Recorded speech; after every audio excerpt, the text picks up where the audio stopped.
and normal. Now, in naturopathic nutrition and in holistic medicine, we're always asking the reason why. Why does that person have those headaches? Or why are they permanently ill with colds and flu? They never seem to get rid of it. I'm going to come back to this. Oh, I'm going the wrong way. So, a little bit about myself. I was diagnosed in my 40s, which I'd like to say was a few years ago, but it was a bit longer ago than that, with a number of conditions. And I ate my 5 a day, I walked the dog, I did Pilates and yoga. So I was not expecting to be told I had high blood pressure, I had high cholesterol, I had a furring aortic valve, I had osteopenia. Now, these may have been genetic, but I was also diagnosed with colitis, and that hadn't been in the family. So it was sort of fine. I was stressed out by that, as well as other things. I was given a lot of pills, and everything was going to be managed. So I did some research, and I did a lot more research and ended up at the College of Naturopathic Medicine. Anyway, I learned a lot, and I changed my lifestyle, I changed my diet, and today I'm standing here with none of those complaints, not even my furring aortic valve, and I have no pills. Sorry, stress was what was driving it all. Now, I said to you that I had my 5 a day, but what I hadn't really realised was that I also had a lot of sugar in my diet. So I think many of us make that mistake. We have all our salads and soups and things and think we're fine, and then drink a lot of alcohol at night. Or, like me, I would have my cappuccino and a Danish pastry mid-morning. Well, what's wrong with that? But after lunch, after dinner, I'd always have quite a hefty amount of chocolate. And if a pudding was offered, I would eat it. I mean, it would be rude not to. And I loved it. This didn't actually suit me. Now, there's a weird link. It's like a vicious circle between sugar and stress. And this leads to inflammation. And inflammation drives chronic disease. Now I'm going to talk a little bit about this link, this stress. When we are nervous, when we're frightened, we release adrenaline. And then that takes all our energy from our digestive system and from our immune system and sends it to the muscles so that we can stand up and fight, or we can flee. It's called the fight or flight response, and many of you probably know this.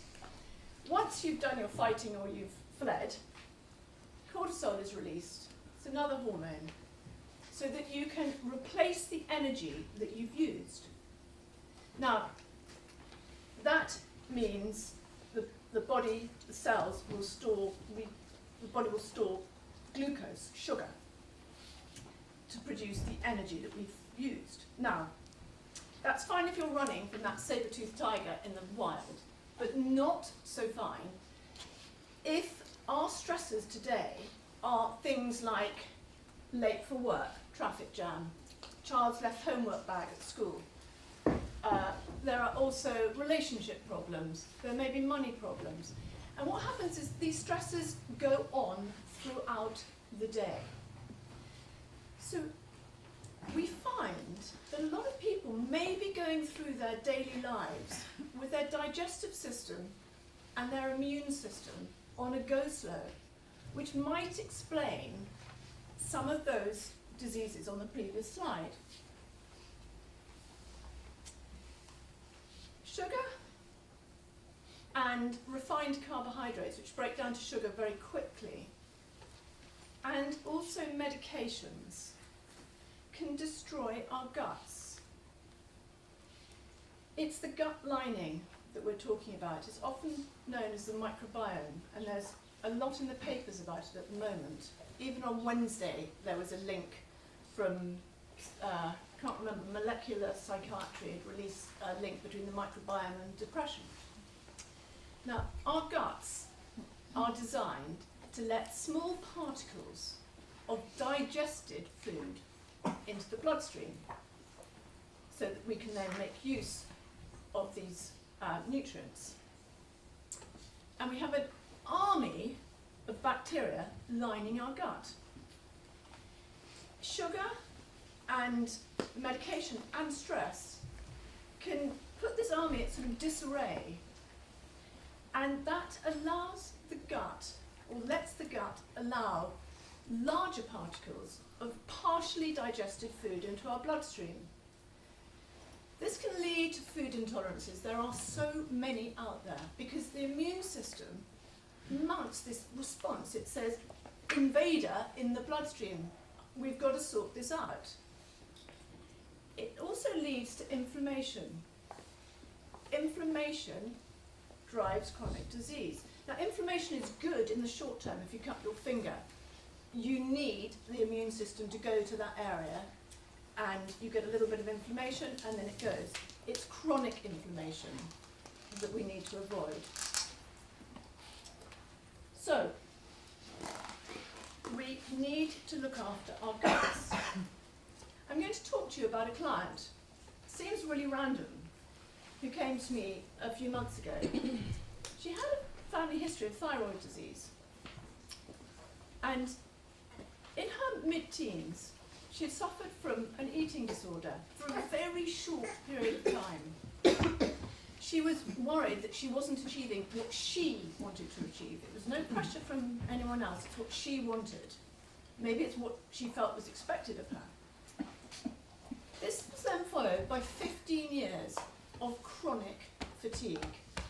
Not really properly diagnosed as such, but she spent months off school and off work when she was working. Then she was diagnosed with an autoimmune disease. Now, one of the things that can happen when your gut is permeable is, as I said, the immune system mounts this response. But if there's a lot of this going on, and a lot of different particles are getting through, the immune system can get confused, and it can start to attack parts of the body. And many of the chronic diseases out there are also autoimmune conditions. Now, this client was diagnosed with an autoimmune condition where the immune system was attacking her thyroid. So she was given pills, hormones, to give her back the hormones that she wasn't producing, but she still didn't feel very well. Her hormones were stable. She came to see me. She wanted to get to the bottom of it. She wanted to know why this was happening, why everything had happened to her. So I did the nutritionist dream test, the stool test, and I also did the test that you saw the results of on next board with the cortisol, to see how her adrenals were faring. It's called an adrenal stress test. Her cortisol levels were different to Nick's. They were pretty low, which means that her adrenals were actually getting exhausted. She was on her way to total adrenal fatigue, as we like to call it in the nutritionist world. Her gut showed parasites. Also, we saw an enormous amount of dysbiosis in the gut bacteria. So I could go on forever, but we fixed a lot of these problems through, I'm coming on to this, sorry, I shouldn't have clicked so soon, through antiparasitic natural medication, through probiotic foods and drugs. So we used live yogurt, we used sauerkraut, but we also used, when I say drugs, sorry, supplements. We addressed the adrenals with relaxation techniques that she went to see someone about, and also with diet and some other supplements. She then went back to her doctor for a regular checkup she does every 6 weeks. And within a month, she was told that she had to reduce her thyroid medication. She now had too many thyroid hormones because obviously she's still taking the medication. 6 weeks later, the same thing happened. And she is now on such a tiny dose of thyroid hormones that she's hoping in the future she won't need to have them anymore. She's also feeling, she's not feeling brilliant, totally brilliant yet, but she's feeling so much stronger. And what I hope we've done is that we've helped the gut. It's no longer permeable, and that should help halt the autoimmune disease. Bone broth. I'm just mentioning that because one of the tools for healing a gut that is a very, very cheap, easy thing to do is to get bones. Chicken bones are good, preferably organic, and you boil them up with maybe an onion, some apple cider vinegar to release nutrients. It gives you wonderful nutrients for so many things, but it helps your gut. So, everyone's touched a bit on diabetes 2, sorry. So you can actually reverse diabetes 2. The NHS are right there doing it. It is fantastic. So you need to reduce the refined carbohydrates in your diet, and you also need to exercise. Now David's going to talk about exercise. I'm just going to tell you why you need to exercise. When you have sugar in your bloodstream, glucose or sugar in your bloodstream, insulin is released. Insulin effectively opens the cell doors to allow that glucose or sugar in to give cells energy. If you have too much sugar in your bloodstream, you have loads of insulin. And do you know what? The cells get bored. They just go, that's enough. And they become insensitive to insulin. And that is one of the prime reasons that diabetes 2 is on the rise, because all our diets are full of different sorts of refined carbohydrates.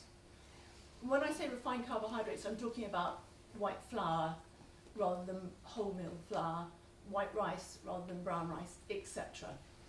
And I'll go on to some worse ones. So this is what we should be eating. But so much, or so many of the population are eating the packaged food that you saw in that funny slide of Nick's, the fast food. Even us healthy people tend to go for a lovely healthy protein bar or snack bar. And many of them, you look on the back and there is a lot of sugar there. Processed foods need sugar also to make them last longer. So the very healthy ones, as I'm saying, still have additives. Very few don't. Also in the processing, these foods are stripped of their nutrients, or many of their nutrients. So you've got to be eating as natural food as possible. So there's a list here, I'm not going to read it out, but I'll try and speak slowly so you can see it. The main thing is, sugar causes untold damage, but it also has 0 nutrients. It's just nice to eat, but it does nothing for us. Finally, on the bad things, before I move on to the good, trans fats or hydrogenated fats are added to some processed foods. Basically, they take a cheap vegetable oil and they apply heat and pressure to add hydrogen molecules that makes this cheap fat solid at a room temperature.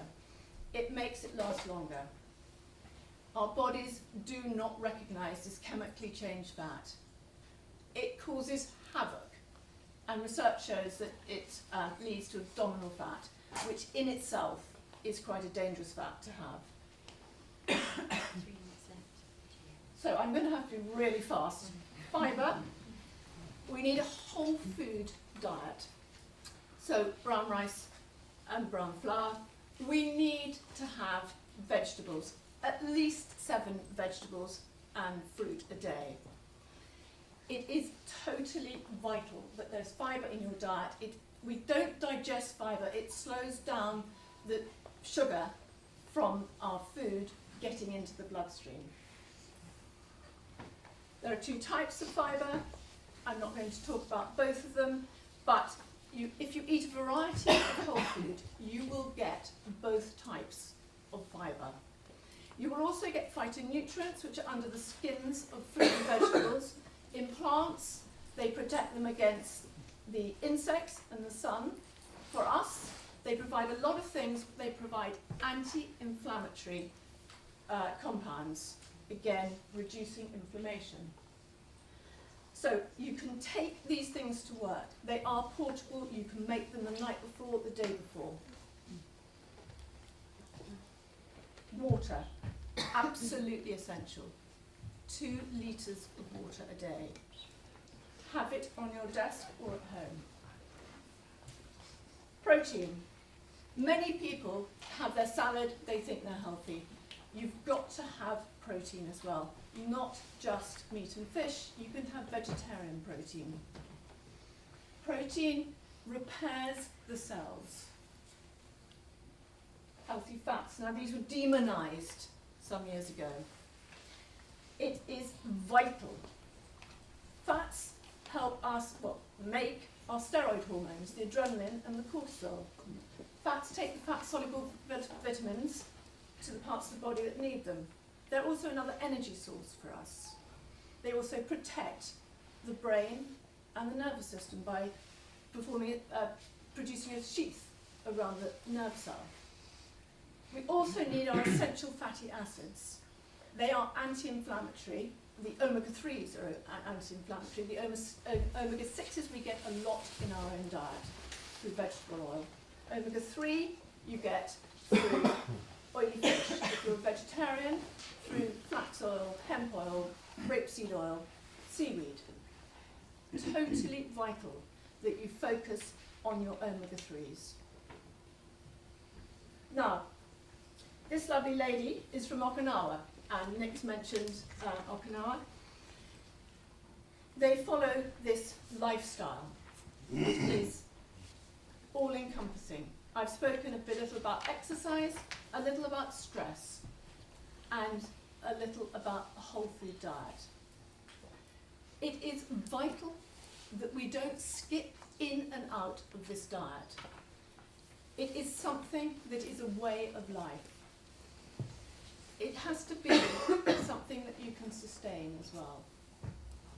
If you follow a diet that is close to nature as possible, you will find that you will live a longer, healthier life. You will find that you have balance in your hormones. You'll find that you have better balance in your mood, perhaps. And hopefully you'll find that you maintain a healthy, stable weight. So, this is my speaker tip. But my pledge to you is that I will continue to work on my reaction to what I perceive as stress in my life. So, any questions?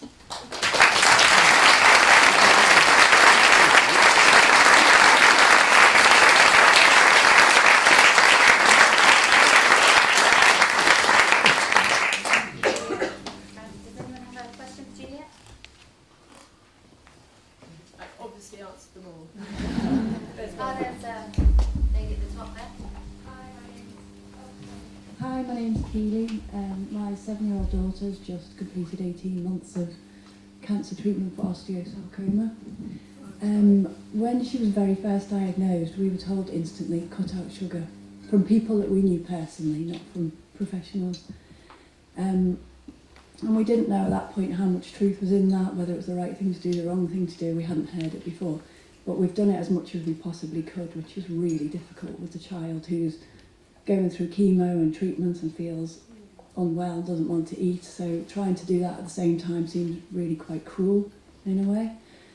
When we said to oncologists and most health professionals that we were trying to do this, it was as if we'd gone mad. Like, why? There's no link, there's no proven link with this. And it was almost as if... She's 7 months? She's 7. She's 7. 7 years? Yeah. Yes, so incredibly hard, and I am so sorry. There is a link, and I probably will ask Claire how much the NHS doctors know about the link, but basically sugar and insulin, as I talked about, are linked. When you have sugar, you have a rise in insulin, and insulin is, Nick mentioned it, related to something called the insulin growth factor that's meant to drive cancer. So that's why we say reduce sugar. And for her, I'm wondering whether if you got chopped up pieces, I mean, a colourful rainbow plate of chopped up vegetables, make it fun. So she has her sort of snack box. Is she at school or is she in hospital? School now. Back at school now. So, I mean, she's going to have this the whole time. It's in a way, it's like a diabetes one child. You know, the temptations are out there. I think education, but also make her snacks as fun and as interesting as possible. Does that help in any way? Yeah, thank you. She's actually doing really well with it.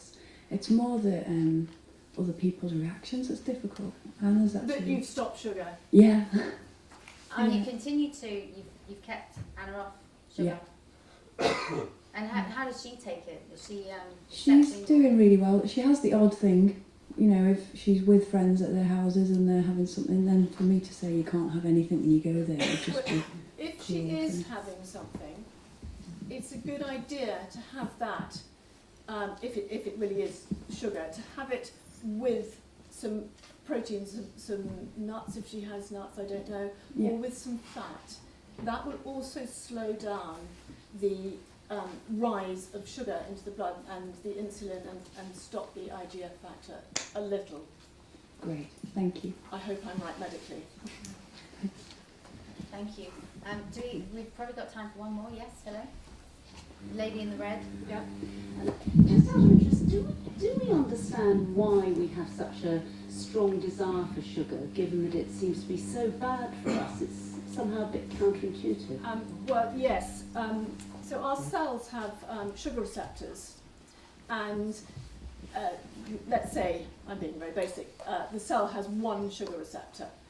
And then because remember, sugar wasn't around when we were first built and designed, so that when we did have sugar in the forms of fruit from the trees, our bodies went, yes, I like that. And actually the one cell sugar receptor became 2 or 3. And it's like a drug. It's the same with smoking and alcohol and sugar, is that our receptors get more and more. So the more we have, the more we want. And that's why we are designed to crave more sugar, because you need sugar because you can store it as fat, and that will get you through the winter months when there is no longer any fruit on the tree. And that's why we crave sugar. And is it possible to eat, for example, too much fruit and therefore have too much sugar? No, well, it's complicated that, because fruit is fructose. Fructose doesn't actually provide us with the energy so glucose, as Nick mentioned, is what fuels your brain. You can have ketones as well, but that's going a bit into too much detail. The thing about, yes, you can have too much fruit. Many things will happen to you, but remember, fruit does have fibre, and fibre slows down the absorption of the sugar into the bloodstream. So if you're having a little bit of fruit, I mean, I say to my people, most people who come to me are asking me a similar question, I'd say 2 pieces of fruit a day and at least 5 vegetables. But if you have too much fruit, well, you'll start to get diarrhea, for example. You'll have other side effects, but yes, it's not good to have too much fruit. Thank you. Thank you very much, Juliet.